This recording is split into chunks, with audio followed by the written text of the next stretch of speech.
بسم الله الرحمن الرحيم. السلام عليكم ورحمة الله وبركاته. كلنا تبعنا ونكسن أخيارتها وذا نجلس عطاي ملك سويد شوبتان حلقة نوات الفيش كقرن كجمهورية الصومالي لان برنامج كان داوديال وبرنامج قارة وبرنامج أنو كويجينو تاريخ ذي موجة يميسان كلا هيد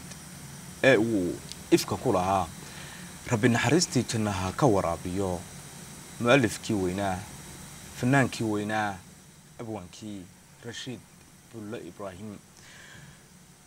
بولا إبراهيم سيدي لباتنكي بشيمي لباكن تطبيع طبان أيا الله ونحرستو قد كان هاو نوري لغو آساي سهر قران مقالة بحر كيسا أو كوكيريوضي حتى با داوضي البرنامج كان وآنو كمل عسانينو تاريخ دي مرحوم رشيد بولا إبراهيم أيانو برنامج كان سيكوبان أنو إذن كسو بندقينا كنا قادا ديقدونا هدي الله ودله وقلعضو وحن مهد قارو علينا يا إبراهيم علي أحمد وخبير أنا ينورنكرا كحيل دير سوغانتا أبوانا دا يهل أبوركا سيقارنا أنو برنامج كان ومرتقادني إساقو أو حق بدن يوايه سيبه آد وهيا إسلامركانا إن لو ذاك دونا إبراهيم وحاو دقين هاي مقالة هرقيسة ببقى اسمها واحدة مامولكا وزارة ورشدها جمهورية الصومالي لاند إبراهيم علي أحمد أبا نقومها النقيا قابلادا ونقا أقبلي إن مرحومكا تاريخ ديسا إن لو ذاكو سيدي لاتنكي سان هورو سو شيغاي بشتن مي 2017 ayaana si heer qaran ah loogu aasay magaalada Hargeysa rabbina xariista jannada ka waraabiyo Rashid Bulla Ibrahim ku soo dhawow telefishinka qaranka Rashid waxa uu ahaa shakhsi aan qof kasta oo Soomaali ku hadla in loo sharaxo u baahnayn wasaaraddan aynu haatan joogno aynu telefishinka qaranka ka sii joogno warfaafintana nalabah ayuu ahaa oo ka tirsanaa taxsiika sokow ugu horantii waxaan jeclahay si kooban Rashid Bulla Ibrahim kumu ahaa mahadsanid xamse waan kaaga mahadnaqayaa inaad igu soo martigeliso barnaamijka aan ka hadalno intii aan ka garto ama aan ka haleelo ama aan ka xasuusto Allah naxariistee Rashid Ibrahim Ali Rashid Baalu Rashid waxaan ka tacsiinayaa qoyskiisa ehelkiisa family-giisa waxaan leeyahay samiri ma ka siiyo isaga ilaahay waxaan uga baryaa naxariistii janno inuu siiyo inuu ilaahay ku macsuumo jannooyinkiisa Rashid haddii aan soo yaro noqdo Rashid asal ahaan wuxuu ka soo jeeday dalweynihii Hindiya loo dhigay kaasoo 1945 markii la kala qaybiyay gobolka ama degmadu soo soo jeeday oo Lahore loo oran jiray ay raacday Pakistan wadanka Pakistan Rashid abihi wuxuu yimid halkan soo uga sameeyay ganacsi waxaanu ganacsigiisaas ka bilaabay magaalo xeebeedka taariikhda weyn leh ee Saylac leh halkaasoo uu ka bilaabay ganacsi Rashid hooyadii halkaas uu ku guursaday waxa la oran jiray Rashid hooyadii Allah naxariistay Caasha Xirsi waxay ka soo jeeday gobolka Awdal gaar ahaan magaalada Dila inkastoo Rashid sida uu sheegay Rafiiq oo ku dhashay magaalada leedahay Shabeelle oo ku taal Itoobiya oo sida la sheegay marka arrimo ganacsi uu tagay waxa la sheegay meesha laba qof oo kamid ah qoyska reer Ibrahim inay ku dhasheen Xasan iyo Rashid inay ku dhasheen baa la sheegay inta kale Saylac ay ku dhasheen Allah ha u naxariistee Rashid maalintii uu dhintay waxay hor yimi laba cisho maalmaha kamid waxay ahayd 2006 anigoo wasaaradda macdanta biyaha ka agaasime oo doonayay wasiirkii wasaaradda marka wasiirka Allah naxariistay Qaasim Sheekh Yuusuf baa loo jiray abtigu ahaa maadaama aan horumar Rashid soo naqaanay oo aan wada joognay meel la yiraahdo Kama Bokor oo isaga ma hay fanaaniinta intooda badan ay ku sugnaayeen oo ay ku haysteen ixtiraam fara badan xilligaas waa xilligii 1988 markii dagaalku ka dhacay hargeysa waxaa laga sameeyey meel leela kaama bakoro meelihii aanu dadku qaxeen ka mid ahayd oo Ethiopia ku taala waxa laga sameeyey kaamam refuge kaamam ka mid kamid ah waxa laga sii sameeyey ninkii haysto nin wanaagsan oo girmo loo jeedo wuxuu ka sameeyay social affairs meesha wuxuu dejiyay dadkii mudanka ahaa waxa kamid ahaa fanaaniinta culimada kamid ahayd dadka aqoonyahanka kamid ahaa fanaaniinta halka deegaanada Rashiid baa kamid ahaa Rashiid halkaas horta markii ugu horeysay aan isku baranay mar labaadka aan ku sheegayna marka waxaan ku koranay halka wasaaradda shaqadeeda ay taalay maalintaas October bay ahayd 2006 halkaas wasaaradda agaasimaanka ahaa maalinta Rashiid aad iyo aad baan uga faa'iideystay aad baan u maalay maalintii loo dhintay maalintaas ay hortay oo xasuustayda la qofka marka doonaysa taariikhda sanadka hadasho waa inay jiraan waxyaabo raadad leh oo aad ku xasuusan karto Rashiid ilaahay ha naxariisto si hore u sheegnay Rashiid waxa qof aad iyo aad wanaagsan waxa qof aad u niyad wanaagsan waxa qof moralkiisa mar walba fiican yahay qof akhlaaqdiisa wajigiisa ka muuqato qof caloolsan buu ahaa ilaahay naxariista jannaha siiyo wuxuu ahaa qof leh halabuurnimo qof leh yani hindiisa ama qof ilaahay u geliyay hibadiisna dad badan ay ka faa'iideyno ay nagu aragno oo waxaan ku xasuusan karnaa heeso fara badan oo isagu uu curiyay ama maxaan ku raadayay uu ka shaqeeyay soo saaridooda oo bulshada afka Soomaaliya ku hadasha ay maanta aad u taqaano oo ku xasuusan karno u leeyahay wahagaag Ibrahim Ali marxuum Rashiid kulay waxaan filayaa waynu sii gundadegi doonaa suugaantiisii iyo curuntiisii shakhsiyadiisii waxaad sheegtay inuu ka soo jeeday wadankii India la isku oran jiray markii wadankaasi kala go'ayna gobolkiisii uu Pakistan si raacay Lahore ogaanta Rashiid cilaaqaad ma la yeeshay oo wadankiisii inuu dib ugu noqday inuu yani halkan iyo halka iyo muu maalinta ahmiyada uu siiyay maalintan ku sheegay aan wasaaradda isku aragnay baan su'aasha weydiiyay wuxuu igu kuma noqonay waligeena kuma noqonay Rashiid halkan buu jeclaa halkan baan u aaminsanaa ciyaal badan oo la sagaala qiyaastii uu ku lahaa markii uu Rashiid aabihii dhintay Hargeysa uu soo wareegay Hargeysa hooyadii ka shaqeyn jirtay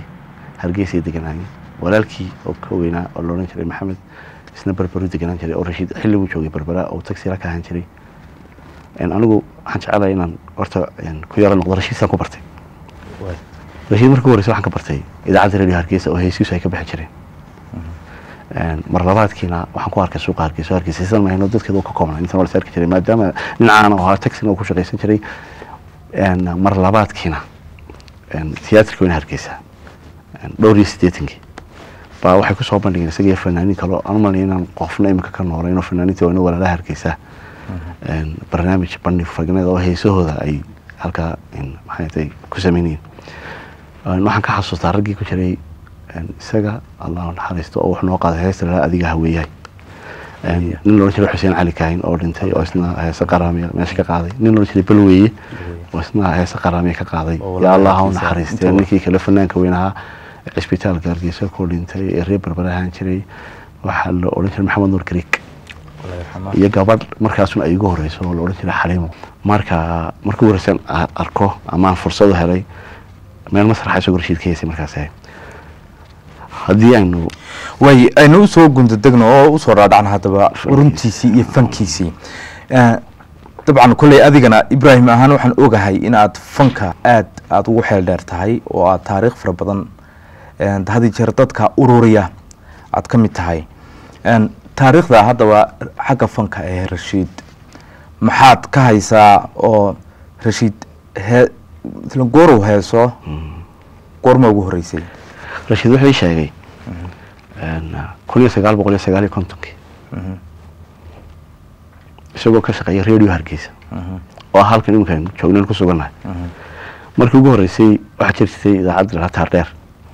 oo Afrikada baritii ugu horeysay 1941 oo Ingiriiska sameeyay way 100 watt bay ahayd waxa ku taalay halkan taar dheer ahayd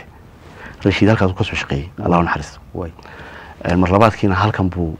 u soo wareegay way halkan markuu u soo wareegay ina yar buu fanaaniin ya abwana ka waaweyn oo kuwii fanka bilaabay oo Cabdulaahi Qarshe ku jiro oo Saxartiid ku jiro oo Cali Sugulo ku jiro bay halkan joogay miisiga dadkii noo jeedo waxaan dad iyaguna ka soo jeeda xadaarada fog oo waxa kamid ah laba nin oo walaalo ilmo nahaari loo oran jiray waxaa ka mid ahaa nin oo jira Raul oo foolida aad ugu fiicnaa ninkii hindiga ahaa hindi uu ahaa aad buu foolida ugu fiicnaa Rashid wuxuu markaa isku dayay inuu barto markii ugu horeysay foolida oo ku fiicnaaday markii dambana wuxuu bartay kabanka ama cuudka wax la yiraahdo tarkugada lafteeda uu garaaci jiray Rashid dhax yarta uu garaaci jiray marka fanka wuxuu ka soo bilaabay xagga tumista ayuu ka soo bilaabay inkastoo uu marka hore farsamayaqaan kaga soo shaqeeyay sidoo halka uu uga shaqeyn jiray taar dheer dadkii ka waaweynaa halkan joogay kuwa aan ku sheegay kamid ahaayeen oo iyaguna xadaaradiisa ilaa ka soo jeedo intooda badan waxaan iloway maxamed saciid guroon jiray waa inagu fankeenu ilbaxnimo xilliga aan sheegay ka horeeyay ama saqaafad ka horeysay ma jirin waxaynu inta badan waxay ka yimaadeen carabta marka Rashid wuxuu sheegay 1959 in maalmaha ka ninkii halkan haystay gaalka oo Ingiriis ah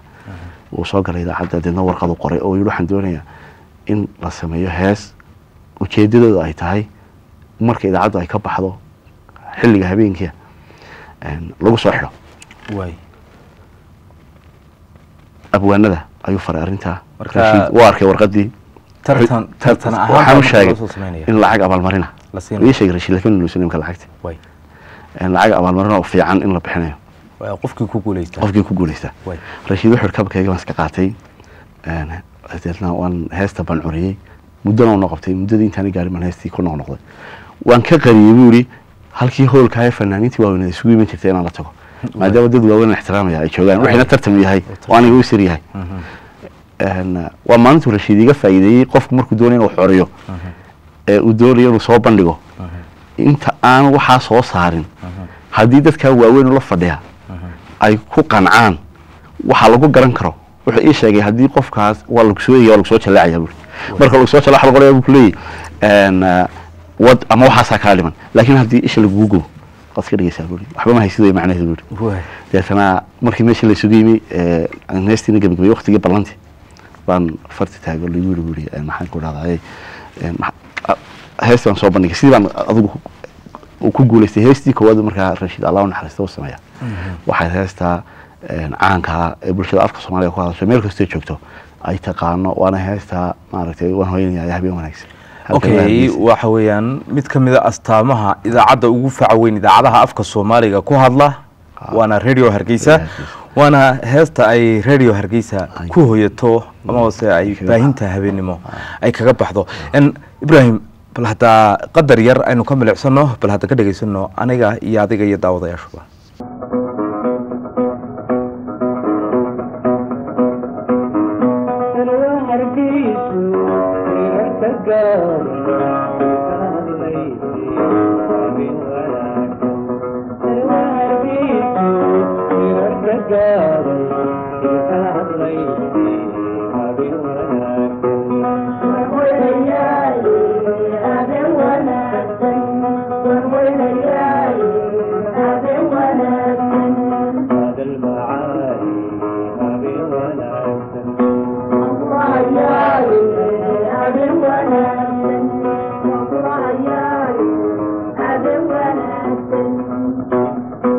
aynu ka soo noqono waan hooyanayaa habeen wanaagsan heesta Rashid Bulle Ibrahim Allah naxariista janno ha ka waraabiyo Rashid heesaha markaa uu si aan baqaaday uu si waday maxaa xigay waxa xigay hees oo caan ku noqday oo xataa ereyada isagu leeyahay heesta sida tii hore kale heesta waxa la adiga haweeyaa halbowlahayga adiga haweeyaa hudun ku heeri heestaas uu sameeyay heestaas uu qaaday heesta haweeya bal hada heesta haweeya mar kale aynu qadar yar ka dhageysano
وهجاج أن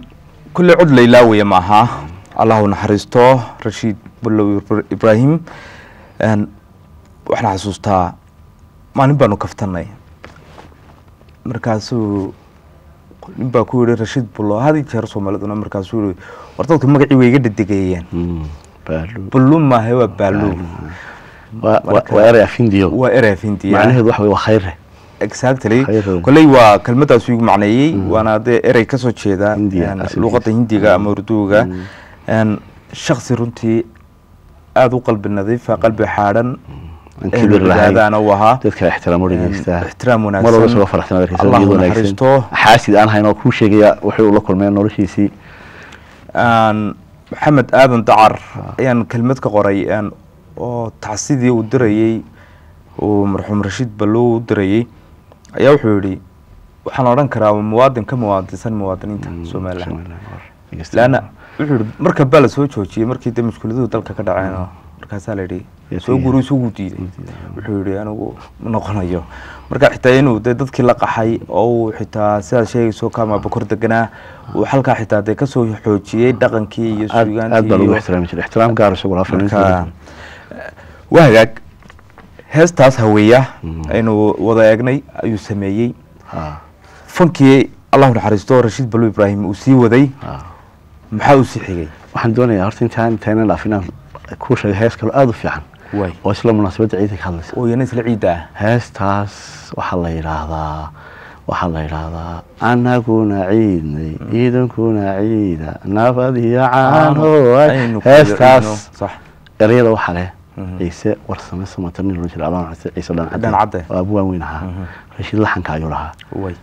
isagana ku luqeeyay wahagaag aan heesaha hada munaasabadaha gaarka ah ee ciidaha marka laga yimaado waxa uu xigay Rashid Balo Rashid wuxuu qaaday 67 hees isla ciise warsamo samatar leeyahay wuxuu la qaaday gabadha la farxi cali Allah naxariisto labadooda naxariisto heestaas waa hees caana waa saddex beed baan jeclahay kala qaadan hees dheer heestaas laxankeeda isaga oo loo ku luqeynaya miisigana isaga garaacay mid kamid ah oo foolida ay garaacay heesta ciise warsamo laha 67 bay soo baxday farxi cali wada qaadaan uurka ku tabeeyay heesta uurka ayaa ku tabeeyay heestaas way wada qaadeen farxiya oo heesaha ay dumarka wada qaadeen وهجاج هستا أوركا كتبية يعضدك فرحية علي ورشيد بلو إبراهيم الله نحرسته بل هذا قدر ير أنا ذكرته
إبراهيم heesaas waxay ka mid ahayd Allah u naxariistay heesihii uu talantaaliga ama isweydaarka uu hablaha la qaaday mid ka mid ah heesa kale uu qaaday heesa kale fara badan buu leeyahay Rashiid way waxa ka mid ah heesa harag shabeel ana harag shabeel iyo isaga qaada waan kartaa oo maxaan ku radaa ay ku luuqeeya ma garanay heesta erida cidda laakiin codka imiisiga isaga ayaa harag shabeel baa leeyahay Rashiid Bulwaale Rashiid Bullo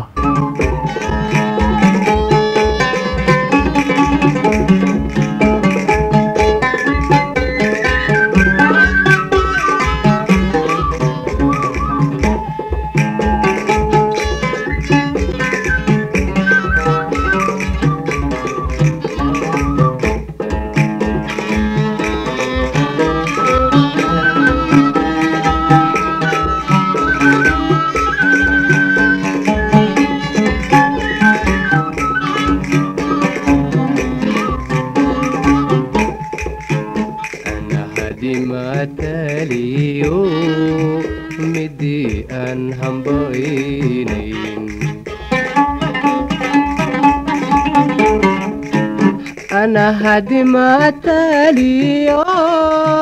مدي أنهم بينين هل بولها إسيقويون عدنا هذا الوشيقين هل بولها إسيقويون عدنا هذا الوشيقين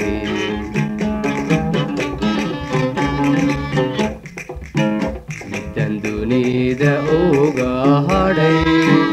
ana harag shabeeliyo diricigu hamsiisoy ihoosasinaysa midaan dunida uga harag shabeel diracaygu hamsiisay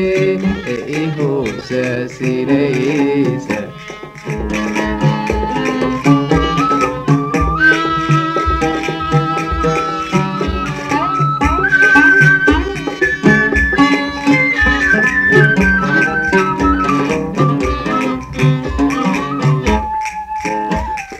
midaan horteediyo hareerahiga eegeen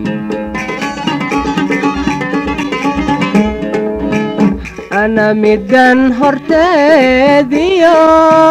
hareerahiga eegayn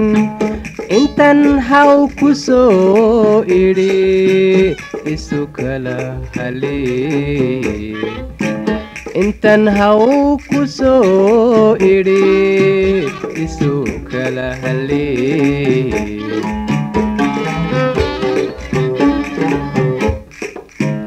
midaan dunida uga hadhay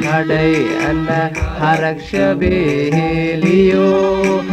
diracaygu hamsiisoy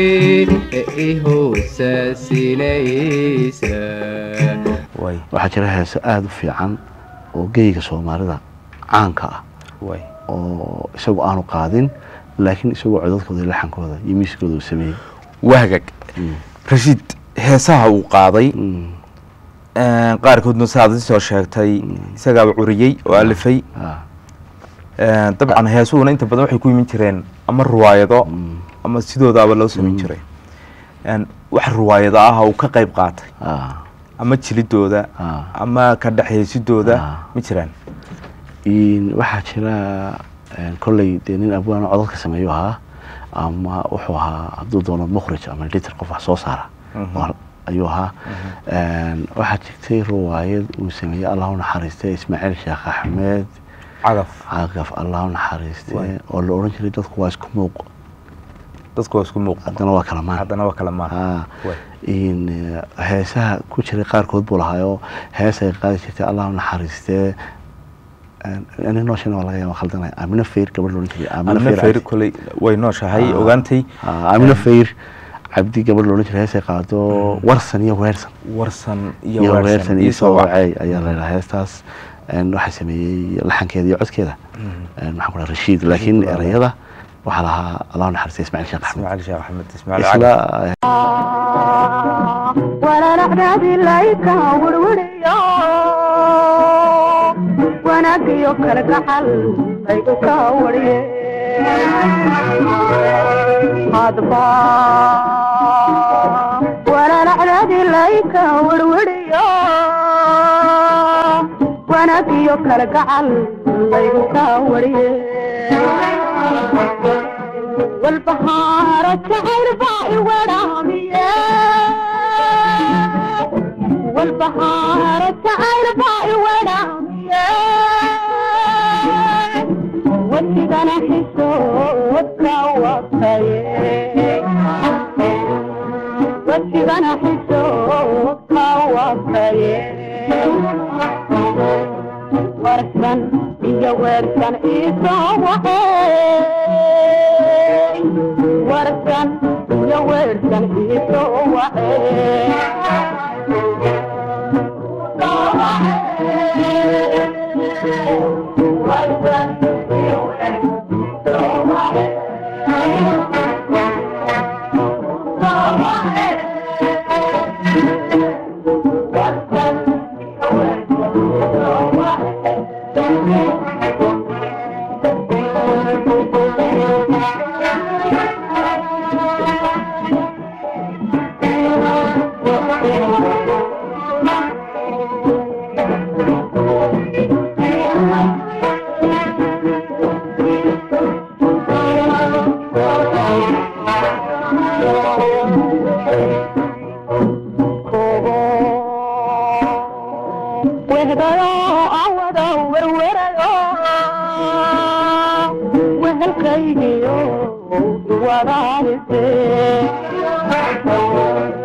hees kala jirto imanka aanan hayn laakiin waxaa la oran jiray waxa qaad jiray Xuseen Yuusuf Tarabi oo isla ruwaayadaas ku jirtay oo maxaan ku raadayay codka iyo miisigana waxa la Rashiid oo waxa la oran jiray heestaas waxa la oran jiray tusmo way tusmo ayaa la oran jiray maxaan ku raadayay heesa badan oo kale ayuu Rashiid lahaa oo aad iyo aad u fiican oo codkooda si waxa kamid ah heesto Maxamed Axmed Qaado aad u qiimaha badan la yiraahdo waxaan ku raadayay Mareer Hawd baad dhaxam shaaxirahay taana geelka cabayad wax ka laxankeeda isaga leh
وين كقبو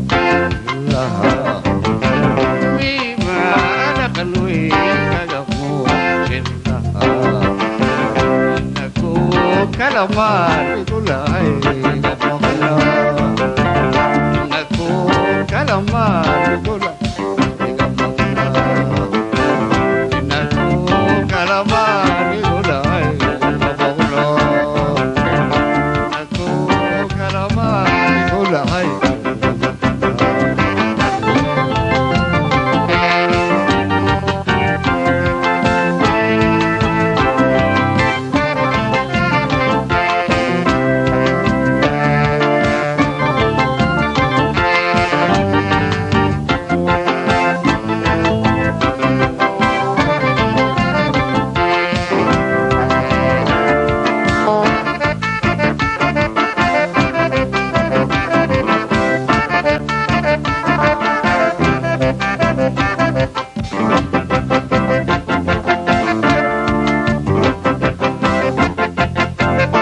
mahan kalamar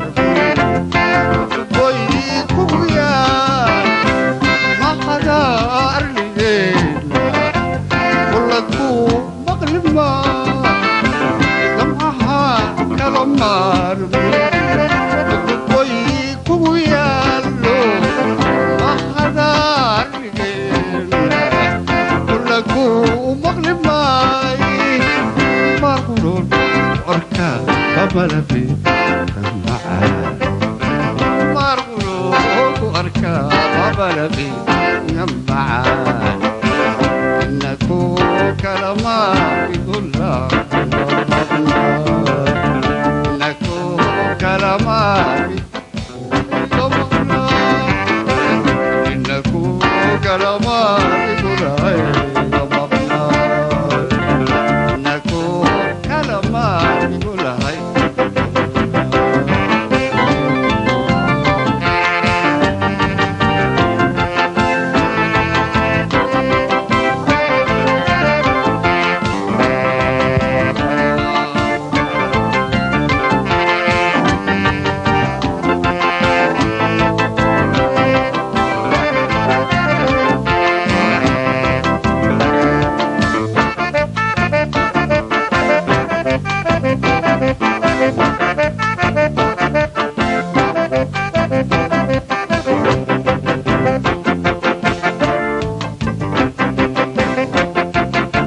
شعلكي مدحيلا مرسولوك كسمين ينوار يدوي ينبوك حداي شعلكي مدحيلا مرسولوك كسمين ينوار يدوي ينبوك حداي هاي موغا بدوين ويمكو رنيا هاي موغاني بدوين ويمكو رنيا إنكو كلمان كل هاي قبضنا إنكو كلمان كل هاي إنكو كلمان كل هاي قبضنا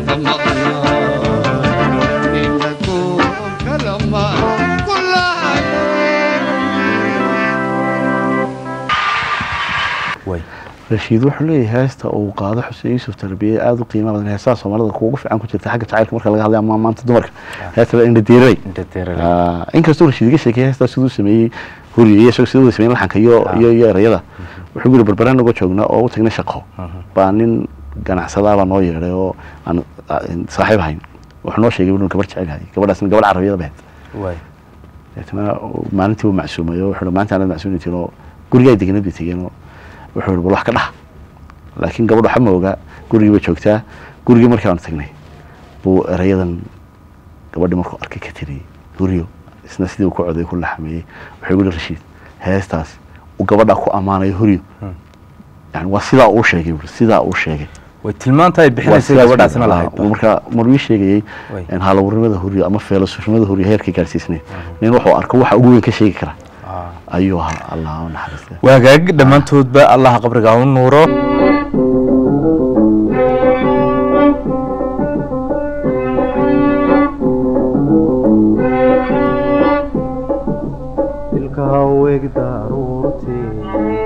eredkaaga dogolka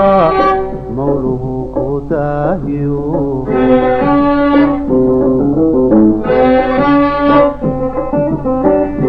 duxusamuudi marmar dibuga faydiyo sanqaruurka suudi indhadeeraale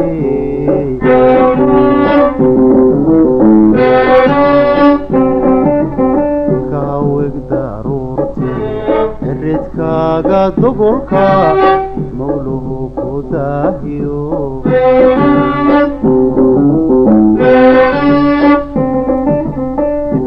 duxusamuudi marmar dibuga faydiyo sanqaruurka suudi indhadeeraale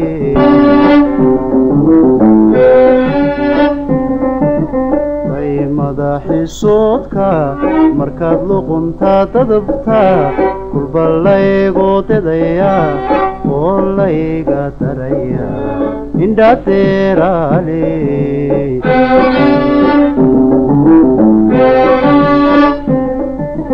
day madaxisoodka markaad luqunta dadabta kulba laygu dedaya oo layga daraya indhadeeraale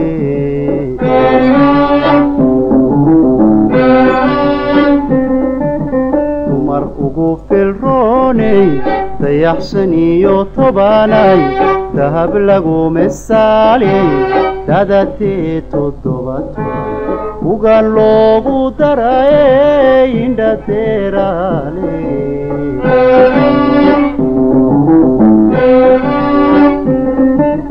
dumar ugu filrooney dayaxsan iyo tobanay dahab lagu misaaley dadatee toddobato ugan loogu darayey indhadeeraale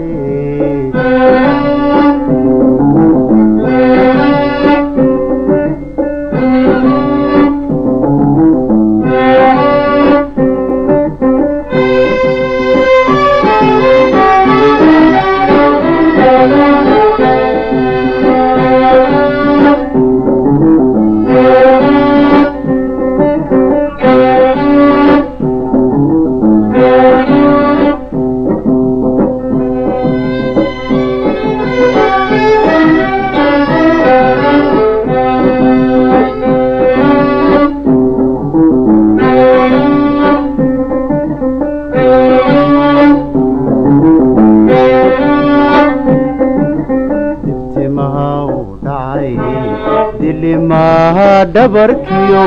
garbaho dhandaahiyo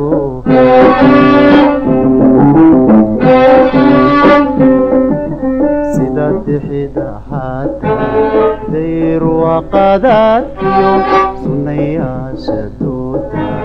indhadeeraale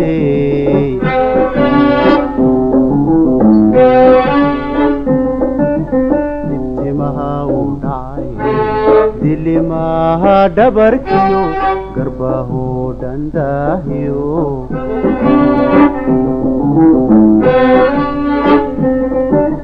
sida dixida xaata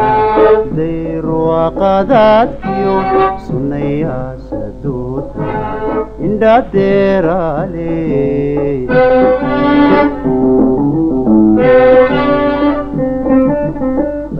madaxisoodka markaad luqunta dadabta kulba laygu dedaya oo layga daraya indhadeeraale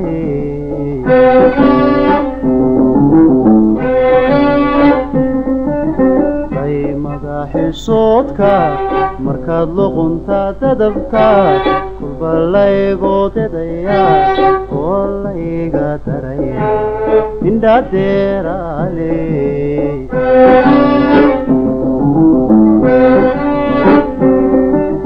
dumar ugu filrooney dayaxsan iyo tobanay dahab lagu misaaley dadatee toddobato ugan loogu darayey indhadeeraale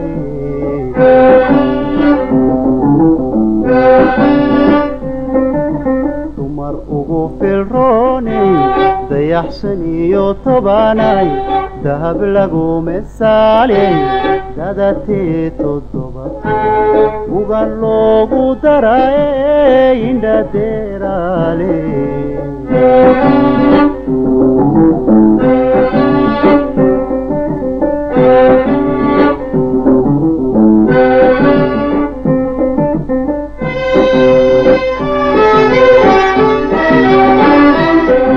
oo ha u naxariisto ibraahim cali nin taariikhda xagga dhaqanka iyo weliba suugaanta aada u ururiyey baa tahay oo ku xeel dheer rashiid bullo ayaynu taariikhdiisii ku dhex jirnaa rashiid ogaantaa ma jirtaa wax riwaayad ah oo ama masraxiyad uu ka qayb galay wallahi walaal anigu maan arag intii dambe fankiisu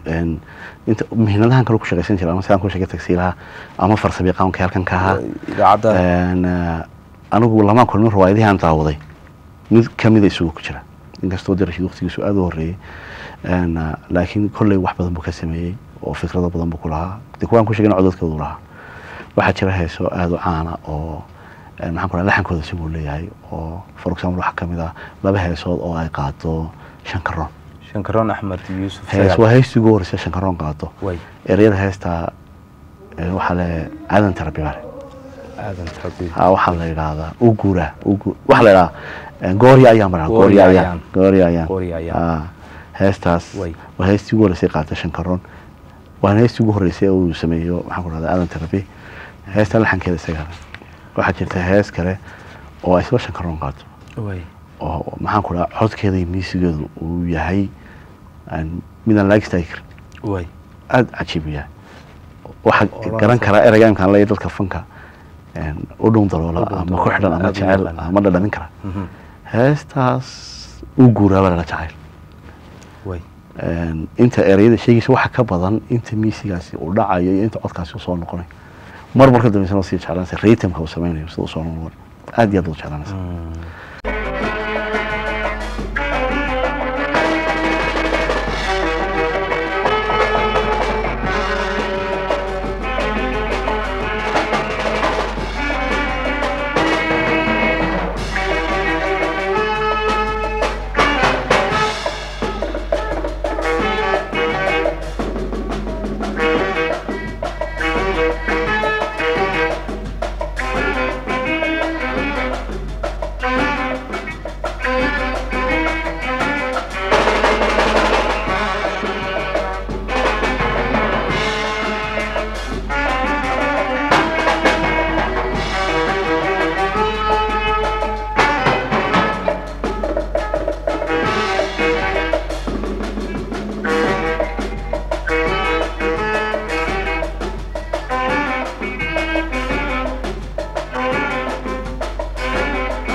gayga uu jiro gaya waanuga goe waxaan goocanayaa galabtuu yidhi aan isguursanne inkastoo gayga uu jiro gaya waanuga goe waxaan goocanayaa galabtuu yidhi aan isguursanne galilyodayo laygu gud furyey galilyodayo laygu gud furyey uguda jacaylku igoosaye uguda jacaylku igoosaye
hurdoogaama maladiin intaan guubanaye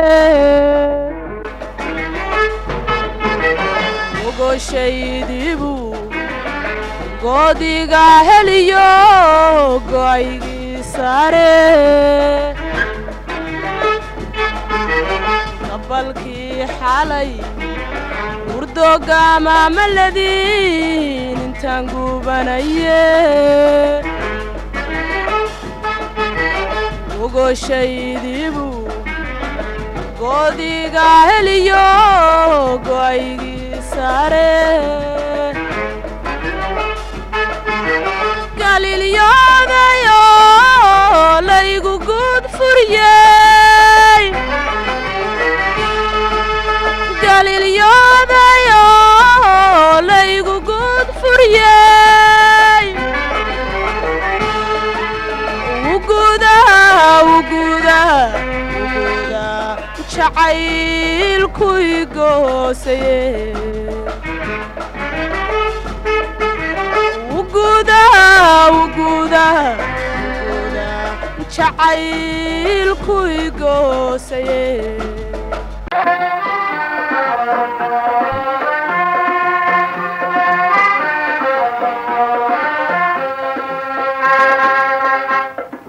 maran xalay kaltooso muxibada la sarakacay oo midigta kaadey waad ka maqan tahay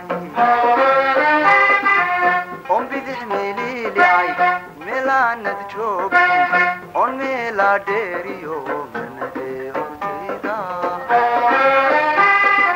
maran xalayta toosoon muxibada la sarakacay on midigta kaadey aad ka maqan tahay on bidix meelilicay meelaanad joogin on meelaa dheeriyo manadee hortayda masanoon shay inayay muuqaagu siduuyo waxaan kugu matalaa oo aad la midab tahay mahigaanka roobku inuu horamaagiyo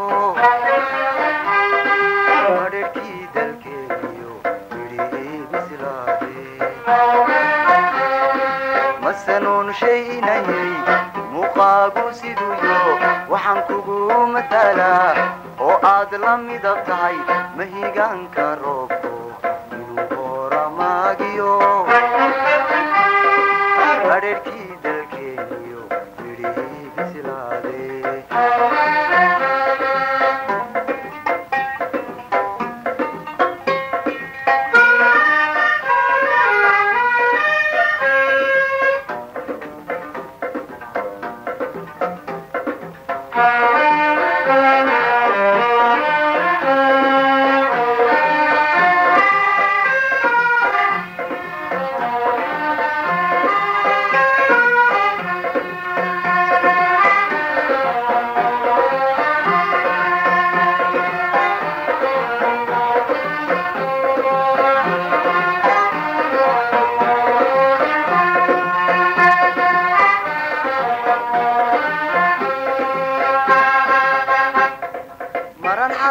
سلالون مدهي في قوشي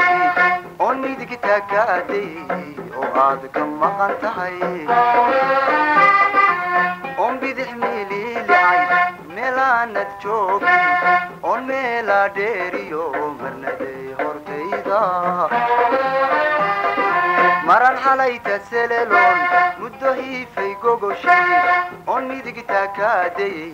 وعاد كم مغنتهي أم بدحميلي لعي ميلاند جوغي أن ميلا ديريو مرندي هورتيدا مسنون شيء نيي صوت كاد مرشيسو وحن كوغو مسالا جاي حيقي نديقي سيدا ميل بدوينيو موجدها سوغرا قد كودا مريو صومو غاناي مسنون شيء نيي صوت كاد مرشيسو وحن كوغو مسالا جاي حيقي نديقي سيدا ميل بدوينيو موجدها سوغرا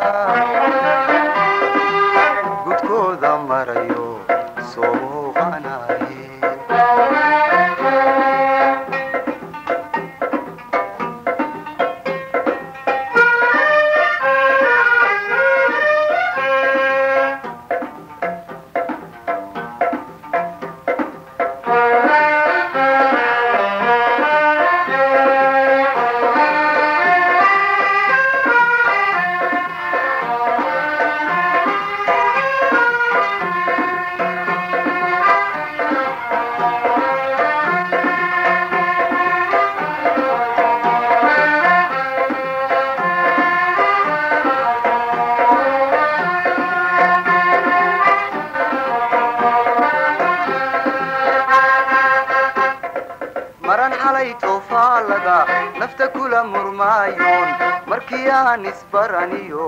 maalmihii wacnaa tebay waxaan sii maashiiqsaday murtidaadii tidhiyoon maankayga ku hayey tiigu mudnaydey maran xalay toofaalada nafta kula murmaayoon markii aan isbaraniyo maalmihii wacnaa tebay waxaan sii maashiiqsaday murtidaadii tidhiyoon maankayga ku hayey tiigu mudnaydey marwanimada runayo maamuuska gacalkiyo miyiriyo hubsiimo mawluhu ku siiyo waxaan kugu masaala sida sheekh muftiyaho diintaba u madaxo aayada macneeye marwanimada runayo maamuuska gacalkiyo miyiriyo hubsiimo mawluhu ku siiyo waxaan kugu masaala sida sheekh muftiyaho diintaba u madaxo aayada macneeye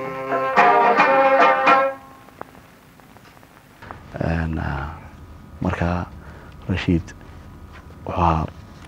nin mihnado fara badan leh wuxuu ahaa nin abwaana